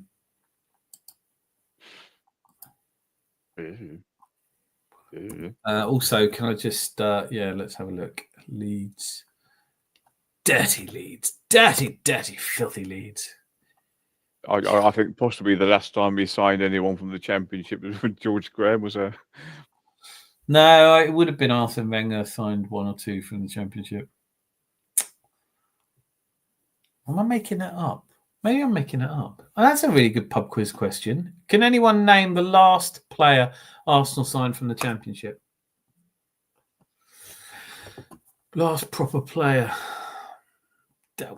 Daniel Farke. I just, you know what, like Leeds United are up. I don't know why you can't even pretend they're up, aren't they? Does anyone think that? I think they're going to go up. I mean, Burnley, Sheffield United. These are silly clubs, aren't they? Hey, Jordan, how are you? How is it in the Caribbean? Cold, dark, miserable as it is here? I doubt. Congratulations on the Leeds win, Mr. Tom. I wish I didn't know. Hello, BX, Mr. Herbert, and everyone. Thank you, Dan. I feel like Leeds too. I like Leeds too. No, I didn't say that. I didn't say I like Leeds. I said I don't hate them winning now. Was it Upson? Oh, the millet. That's a good shout. That's a good shout. Where the hell did we get Matthew Upson from again? Where did we get Matthew Upson from? Walcott. No, Southampton weren't a championship side when we signed Walcott, were they? They were a Premier League side, weren't they? I could be wrong about that. Nicolas Cage film Con Air. Also, The Rock and Face Off is all good. Razor. I haven't watched any of them. I'm very highbrow. I like to watch highbrow films. So, I like it. I started watching this one from your era, Zanzi. I started watching Metropolis, Fritz Lang's Metropolis. There you go. You know, I'm teasing you because it's a very old film. It's an excellent film, though. Chris Nix, Walcott, maybe. Get in, Chris. Great to have you here. Walcott might be a good shout, but I honestly think my opinion was we signed him from a Premier League Southampton. Am I wrong? All classics, Anthony. Classics. No, Metropolis is a classic. The films you're referring to are action films and therefore cannot be classics. West Ham, ? Why, who are you thinking? Leeds. Oh, for Upson. No, I think he went to West Ham. I don't think. All right, I'm going to have to look it up. I thought Zanzi would look it up because he's usually brilliant at looking things up. I'm just trying to look through because I've got a load of things that I'm looking through and I can't really find. No, because that's coming back from loan, isn't it? Matthew Upson was signed by Arsenal from Luton Town.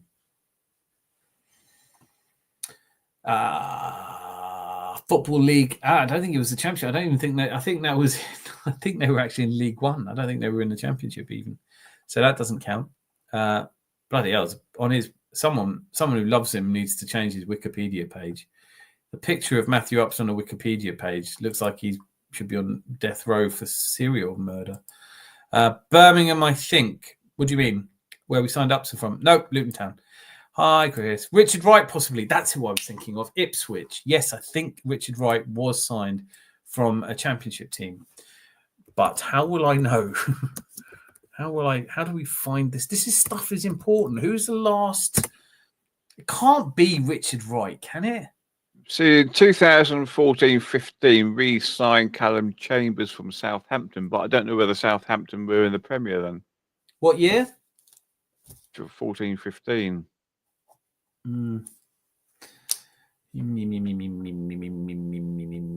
Callum Chambers is a good shout, isn't he? What about the other one that we signed that's now might get a game after going to Crystal Palace?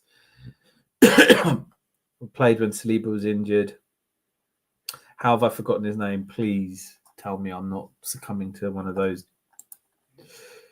What is his name? Centre back Holding, Rob Holding. Where did we sign Rob Holding from? No, it wasn't Upson. Upson we signed from Luton. No, Chambers. The Southampton were in the Prem. So, Bolton Wanderers were Bolton Wanderers in the Premier League in 2016. No, they weren't. So right now, I can say Rob Holding was signed from the Championship. Oh, that might be the one. Is there anyone since Rob Holding that we've signed? Because it was definitely so. It's not Richard Wright. It's not Matthew Upson. Eyebrows Films is so that Eyebrows Films. So is that Bed Knobs and Highbrow, you donut? Honestly, I don't know why I bother. Upson came from Luton, correct. Sam Greenwood's here, and he just snuck in and didn't even say hello. Or did I miss it? Slags in the Dark are both here. Check that shit out. I started watching that last night before bed. Your discussion about whether K-pop has done for boy bands. I just loved it. I just love that format where you just start talking about something, and before you know it, you're discussing K-pop. And I'm sorry, I have nothing to add to that conversation. But if you haven't checked out Slags in the Dark, Slaghetti Bolognese, the pair of them. Holding maybe from the Championship. Don't try and steal my thunder. I just said Holding. Ramsey from Cardiff. Holding since Ramsey, so Holding still wins. Holding. The batsman's Holding. The bowler's Willie. I think I may have got it, actually. Because I think 2021... We got in. I'm excited. No. I want a drum roll. I don't want you just to say it. I need this to be a drum roll. I can't. I feel like you're about to go. I'm about to go. Yes, that's right. And you're just going to say it, and that's not enough. I need fanfare. I need thrill me, Zanzi. I can't. Hang on. Get that Casio. Get that Casio powered up. God, isn't the tension just almost too much for everyone? Holding, wasn't it? I thought it was Holding, but Zanzi. What league am I in? No, Aaron Ramsey is before Holding, so no, he's not. Ramsdale was after. No, Ramsey.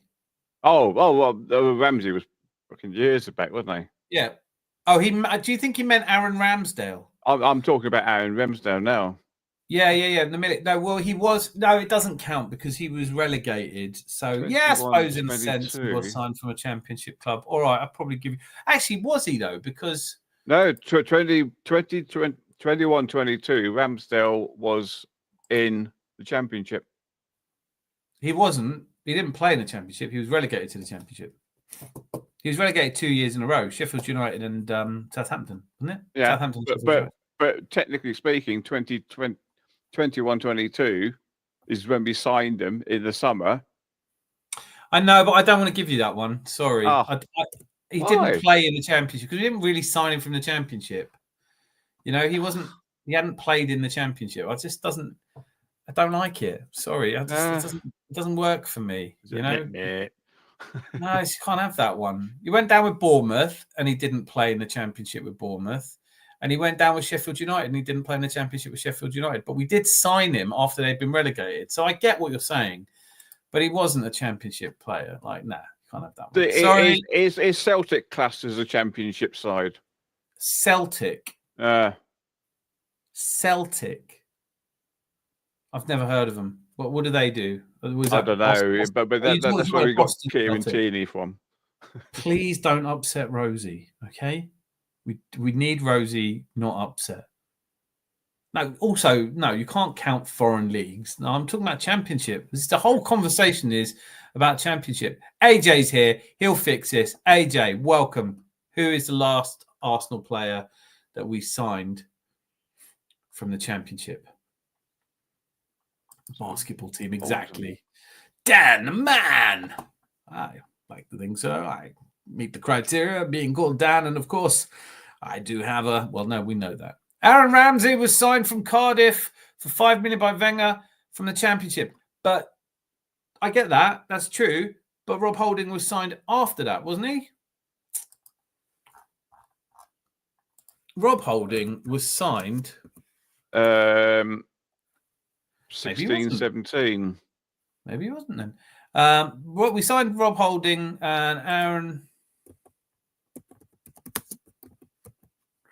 And we signed Aaron Ramsey in, way before 2008. See? No, 16-17. I think I'm right. I think it's Holding. Rob Holding, yeah.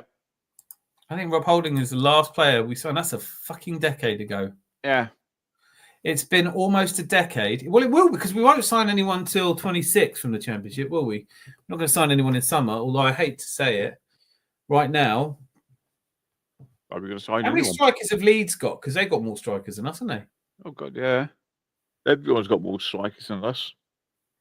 Recalling an Eddie Nketiah from Leeds in 2020, he was just dreadful, wasn't he? Doesn't count, but some websites would count a recall as incoming.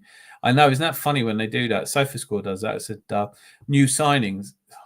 What's the other one? Transfer Markt calls it a signing as well if a loan ends. Stupid buys. Hi, Jordan. Tom is detoxing for Thursday. The slag. What was it? Slagosaurus Rex. That was a good one. We'll end up with Pookie as our new fox in the box. Jeffers, Everton were in the Premier League when we signed him, weren't they? I mean, they haven't been out of the Premier League, have they? No. They have been relegated, and they have, but not out of the Premier League. Are we the only two? No, we're not, are we? Man United never been relegated to the Premier League either. No, there's only about 6 teams who haven't. That's Arsenal, Chelsea, Man United. Hang on, Liverpool. Chelsea, when were they like? Oh, yeah, you're right. Of course you are. Yeah. They were So 87, 88 they were down, though, weren't they? Something like that, yeah. Yeah, So it's Arsenal, Tottenham, Chelsea. Oh, God, Tottenham, yeah. Yeah. Man U, Liverpool, Everton. They're the only 6 teams who've always been in the Premier. Is that why they call Spurs a Big Six club? Because then Everton are a Big Six club, aren't they? But they're going to call Everton a Big Six club, and they're not. No one really calls Everton a Big Six club, not even Jerry. Not even Jerry. I don't think Everton even call themselves a Big Six club, do they? I don't think they're not, are they? They're just not a Big Six club. We've gone past the witching hour, boys and girls. Going to try and keep it to 2 hours today, so I am calling time at midnight because I start earlier and earlier at work these days, and you know what? We've got Thursday to look forward to and a weekend game. How are Spurs even a Big Six club? They're not, though, are they? They're just actually not. I don't. But what you were saying earlier, Zanzi, you know, I do find this amusing. This is worth a further debate, maybe on Thursday. The way that the Tottenham fans have reacted to beating Man United, you'd think they were back in the title race. It's just they do this to themselves every time. Is there something we could learn from their mindless optimism? I think they're excited because they're not in the relegation battle anymore. I know, but that's admirable, isn't it? When we're staying up. I know. Like, that's what I mean. It's like they're cheering crazily. They had that. Oh, I tell you, really got on my tits was someone was saying, why are they talking about the Tottenham protest? You know, and it's like, because there was a protest before the match. You know, it's like, oh, it's stupid. Why are they talking about the Tottenham protest? Because the fans, I don't know. Well, that's because it's news. It doesn't happen every week. Some of the punditry and some of the football commentary on the actual channels that spend a lot of money on it, it's not there at the moment, is it? Some of the pundits are they're just dreadful. Yeah, they are dreadful. I mean, like, I've started to really get the hump with Jamie Carragher. I don't dislike him, but I think, you know what, shut up for a bit. Happy hump day, or is it hump day? Is it hump day? Surely not. Surely that's Wednesday, isn't it? Isn't that we over the worst of it? Am I missing something? Nice steam, gents. Another enjoyable stream. Debussy, the right back from Newcastle, they were in the Championship. Yeah, but that was well before, isn't it? I don't think that was. Hang on a minute. That would be a hell of a way to go out. at the last minute, trumping my. No, he joined in 14. He joined before Rob Holding, so you can't have him.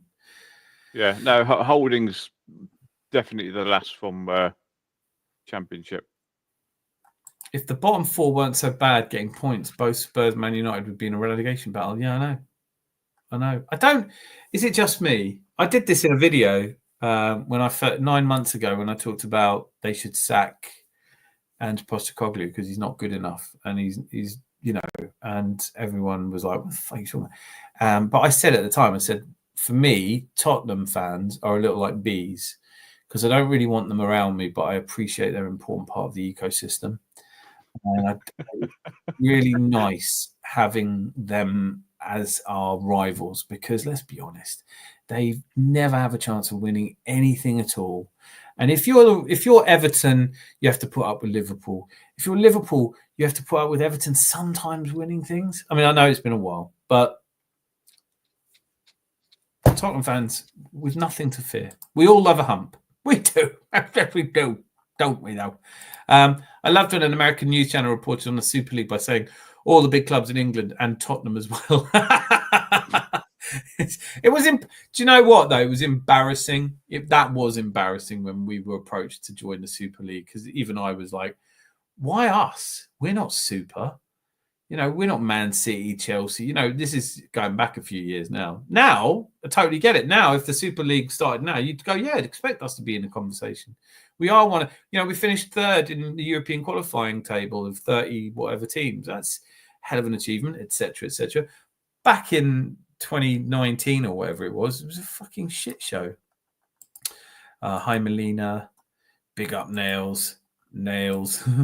Hi, El Crusty Sucker. How are you, bud? Ready for the next? Love it. Bit of NXT. I think that's a perfectly reasonable place to ring the bell. Let's have your glasses, please. We're here on Thursday at 10:30, aren't we, Zanzi? I would actually hate it if we went into European Super League. Oh, I think we are going to. I don't think there's any doubt about it. It's just the way football's going. Yeah. It will be shit. It will be properly shit.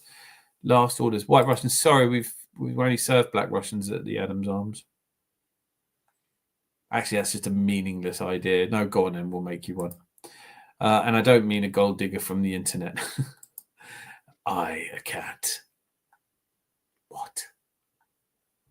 I'm going to start getting some videos of kittens and sending them to Rosie because she loves cats. My cat's got to have an operation to remove teeth, and it's going to cost 600 quid. Oh. So it's annoying, isn't it? 600 quid to take her to the vets and have it done properly, or like a £5 for a hammer. I'm not going to do it, but I love her dearly. But 600 quid, Jesus Christ! Gonna cost us 450 quid to put ours down. Oh, don't! I just never want to think about it. It'd just be like for the boys and for Dominique, it'd be absolute. I just love her so much as well. You'll get what is that? That's a circle with a diamond, a dash through it. What is that? That's a no entry. No entry is a red circle with a white line through it, like the Austrian flag.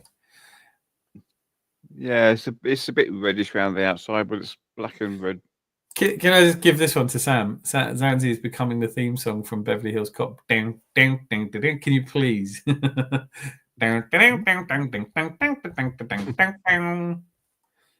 F. Anything like that. Come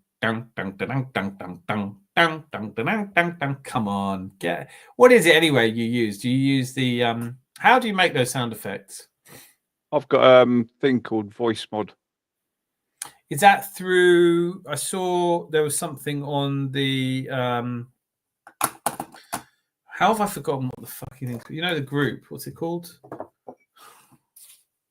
Discord. There you go. All right. Right. Is it through that? Because I saw that. Nothing to do with them at all. Oh, okay. Because there was a couple of things in there that looked like it. Guys, sorry to hear about the cats. Cats are wonderful creatures. I mean, I like dogs and cats. I'm not like. We're not allowed a dog because obviously we've got a cat, Apparently, Flo is in charge of the house. Our cat Flo is absolutely in charge of the house. Oh, I had God, a that classic Zoom meeting yesterday where she just got back from the vet and Dominique brought her in a little cage and she was running all over the desk and everything. And everyone was like, totally cool, get it. I said, oh, sorry, guys. She's just come back from the vet. She needs a bit of love and attention. And she started walking on the keyboard, sending all kinds of weird, fruity messages. And then somehow she'd managed to access certain websites. I have no idea how they got there. But yeah, no, I love our cat. Absolutely beautiful creature. We had a cat. We had two cats. We had an old Siamese. I got the missus a little black kitten, and she would have been about 4 months old. And I was going to put the rubbish out one day, so opened the front door, had a look outside, absolutely pissing down with rain. So I thought, all right, so I'll put the bag on the step, went inside. And then when the rain had stopped, I went outside, got the bag, and I heard this meow, meow. I thought, oh crap, our bloody kitten's got in the bag of rubbish. So I'm looking through this rubbish. I could hear this meow, meow. I turned around, I thought, it's behind me somewhere. And underneath my car was this little absolutely drenched little kitten. So I thought, oh, I said, hey, Bev, there's a little kitten out here. So I put my hand down, did the thing, and she sort of came towards me, jumped onto the step, and I stroked her. And I said, oh, she's absolutely soaked. So I said, hang on a second, stay there. So I went inside, got a little bit of food, teeny weeny little source of kitten milk, put it on the step, closed the front door, thought nothing of it. And then for the next half hour, as I looked towards the cat flap, it was there looking at me through the cat flap. So I said to Bev, I said, look, this thing's absolutely drenched.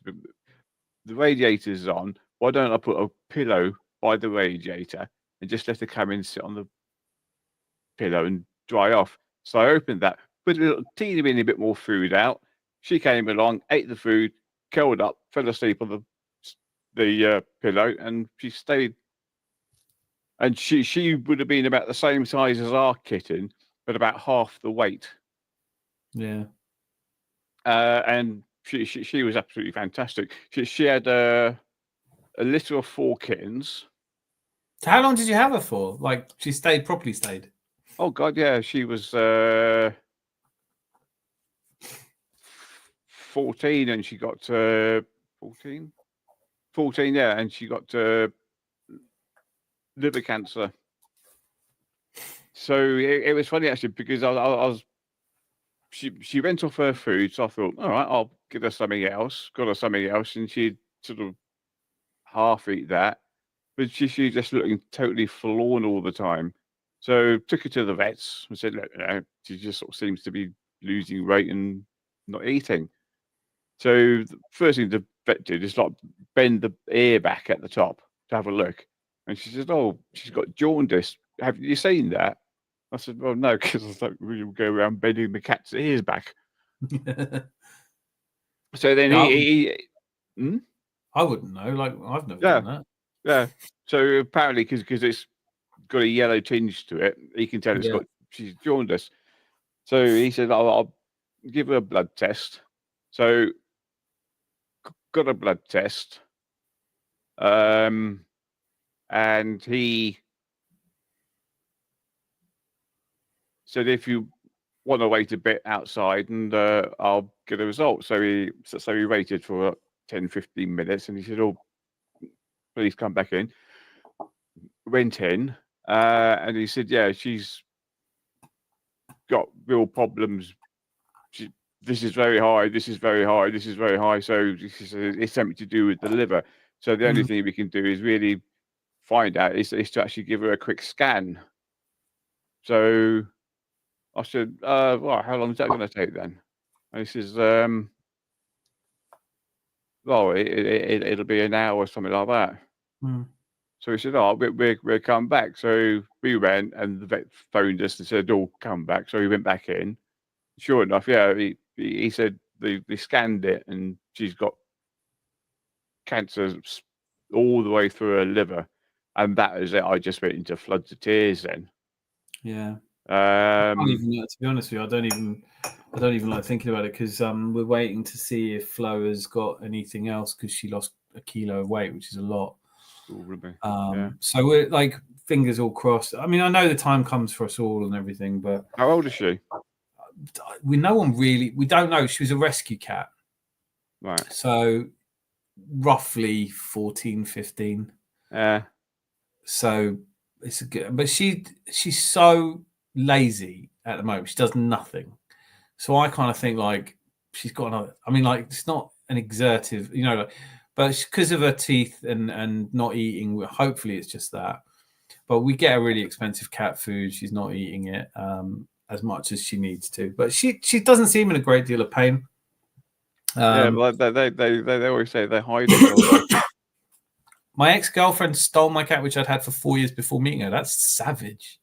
What a bitch. You're better off without her, but you get your cats back. Cats are great.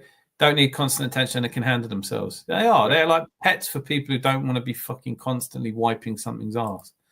According to Rosie, Zanzi is going to be in Ghostbusters. Sam, you smell of pish. Sylvester Stallone was going to be the main lead in Beverly Hills Cop. Was he? Lol, Anthony, you're all welcome, bud. I smell lovely, Rosie, you heathen. Zanzi, you dropped your crown. Don't know what that means. What crown have you dropped, Zanzi? I don't know. My cat lived till 18, good age, but I've got a dog now and she's 3 and she's great, more company dogs. I do. Listen, if it was on me, I'd have a German Shepherd. But I always thought it was funny. Like, obviously, I moved in with Dominique when Flo was lovely to me as soon as I moved in and got on really famously with her, and it's been brilliant. And I've always said, hey, we could get a dog. We've got room, plenty of outdoor space and stuff. And Dominique's always like, no, I don't think Flo would handle an animal the size of a dog turning up. I was like, well, she was all right with me. Apparently, I'm not as frightening I think she'd handle herself. But Rosie, I know, has a terrible phobia of cats. But you must acknowledge it is just a phobia, and the rest of us are right, and you're wrong. What kind of dog have you got, Weers? Stole your cat? What the fuck? That's a very good point. What the actual fuck is someone doing stealing your cat? That's the type of thing Rosie would do. Brutal. Hi there, Miss Melina. Right. On this cat-based bombshell, I leave you all. Border Terrier cross between a Leyland Terrier. I never know what dogs' names are. They're either cute or not, right? I'm guessing your one's proper cute, Vader. Hang on, Miss Melina is here. She has been here, but she can't be on the show. Listen, guys, let's catch up again on Thursday. I'm opening the bar at 10:30. We'll have a nice late one, and everyone can have a. Well, I've said everything now. Until I see you then, Zanzi, thanks for joining me up here. We had Jerry on earlier, but I think it's the most I've heard him talk. It was lovely to see him. He's abed now. All of you, Fan Dabby, Rosie, all of you, thank you so much for being here. And until I see you next on Thursday at 10:30, be lucky. Lots of love. Bye. I'm gone.